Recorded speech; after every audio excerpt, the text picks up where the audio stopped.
Boa noite. Entre sonhos e números, a verdade sobre o financiamento imobiliário. Casa própria. Quantos aqui já pensaram em ter a sua? João, ele tem esse mesmo sonho.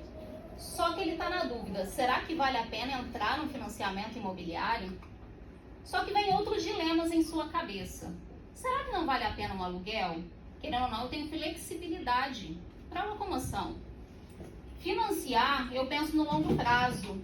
Eu posso ter uma dívida pagando 3, 5 vezes a mais do que eu pegar. E se eu investisse esse dinheiro, não seria melhor? Para isso, eu estou aqui. Eu vou ajudar não só João, mas vocês a entenderem se seria melhor eu fazer esse financiamento. Vamos contextualizar com a história de João. João, ele tem 30 anos, ele trabalha em home office, tem uma renda de mais ou menos 5 mil reais. Ele está de olho no financiamento que vai girar em torno de 160 mil reais, porque ele já tem 40 mil para dar de entrada de um imóvel de 200 mil. Se for para fazer esse financiamento, vai ser por 30 anos. E aí ele tem a seguinte opção: ou ele vai morar de aluguel por 30 anos, ou ele vai financiar esse imóvel por 30 anos, ou ele vai investir por 30 anos. E aí ele quer saber, seu gerente, o que você tem de taxa para mim? O gerente fala para ele, olha, para o seu financiamento, eu consigo uma taxa de 10,89. E a gente consegue ver aqui, lá no Banco Central, a Caixa Econômica está oferecendo esse valor. Para investir, esse cliente ele é muito conservador. Então, qual que seria o melhor investimento para ele colocar? O gerente do banco fala para ele assim, olha, eu te conheço, João, vamos deixar um Tesouro Selic. Assim você consegue resgatar a qualquer momento e você tem mais ou menos uma ideia que ao longo dos últimos anos, esse valor ficou em torno de 6,5%. E aí você vai ter aí esse seu dinheiro rendendo ali mais ou menos isso. Vai oscilando conforme o tempo? Vai, mas você tem mais ou menos uma faixa de ideia. E já com o aluguel, ele precisa ter um parâmetro. Ele sabe que o reajuste do aluguel dele de R$ 1.500 vai alterando com a inflação. A inflação, ele colocou aqui mais ou menos 3,5%. Só que a gente consegue ver pelo próprio Banco Central que o ano que foi mais baixo foi 2,95%. A inflação sempre vai se alterando e fica na faixa de 4%. E agora, o que vai ser melhor? Financiar, investir ou morar de aluguel? A gente tem que colocar na balança, tem que fazer conta. E aqui eu fiz o seguinte, a gente tem duas formas de financiamento. Uma na tabela Price e a outra na tabela SAI. A tabela Price é aquela que eu vou ter valores constantes do início ao fim do financiamento. Então, você sabe quanto que vai pagar. Já na tabela SAC, eu começo com um valor mais alto e vai diminuindo conforme o tempo. A diferença de uma para outra é que em uma eu vou pagar um juros mais alto, enquanto na outra, por eu ter uma amortização constante, eu pago um juros menor. Eu tenho aqui o valor do aluguel e o que João teve de ideia? Calma aí. E se ao invés de eu pegar um financiamento, eu investisse a diferença do que eu ia pagar de financiamento com o valor do meu aluguel? Se eu pegar aqui 2.100 menos os 1.500, eu teria aqui mais ou menos 620. Se eu pegar aqui 2.500 menos os meus 1.500, eu teria mais ou menos 1.000 e pouquinho. E eu investi isso daqui. Veja que no final do primeiro ano, ele teria juntado mais ou menos naquela taxa, 12 mil e pouco, na tabela Price, 7 mil e pouco. De aluguel, nesse ano, ele teria gastado 18 mil, de prestação, 30 mil na tabela SAC e na tabela Price, 25. E agora?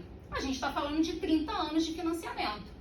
Eu vou chegar aqui e verificar o seguinte. Lembra, na tabela SAC, conforme vai passando os anos, eu tenho que a minha prestação vai caindo. Vai chegar um momento que o valor do aluguel foi ficando tão mais alto com a correção com a inflação que eu já não tenho mais essa diferença para colocar. Então, eu só vou ter juros sobre juros agora. A mesma coisa vai acontecer com a minha prestação Price. Lembra, minha prestação é constante. Eu não vou ter mais a diferença também para colocar. Então, eu só vou ter aquele valor inicial colocado que vai ficar rendendo sobre ele. João vai olhar para aquilo ali e falar assim, beleza, então agora vai ser isso até o final. Ou eu coloco mais dinheiro. Ele também pode se perguntar o seguinte, e se eu quisesse, ao invés de pegar 160 mil e financiar, se eu quisesse juntar isso daí? Ele vê que ele leva mais ou menos aqui 15, 16 anos. Veja que ele consegue ali mais ou menos 170 mil ali após 15, 16 anos. E aí, ele vai chegar agora, e qual que é melhor opção para mim? Eu tenho aqui, se eu financiar o imóvel, prós. Eu vou ter aqui o meu patrimônio no final desse financiamento e a minha estabilidade. Eu não vou ser mandado embora a qualquer momento desse imóvel.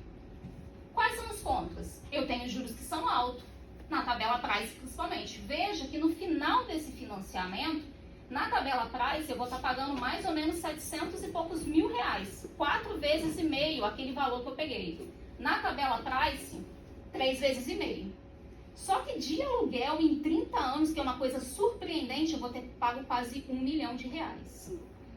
Exatamente. Ninguém para pensar que se você levar um aluguel ao longo da sua vida, você paga muito mais. E isso a gente está falando que eu vou manter naquela taxa de 3,5. Só que a inflação, ela vai se alterando, ela não fica fixa com o tempo.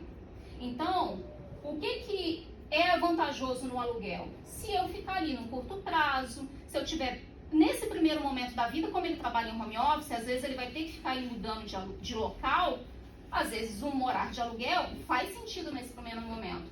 Mas se for por longo prazo, não faz muito sentido.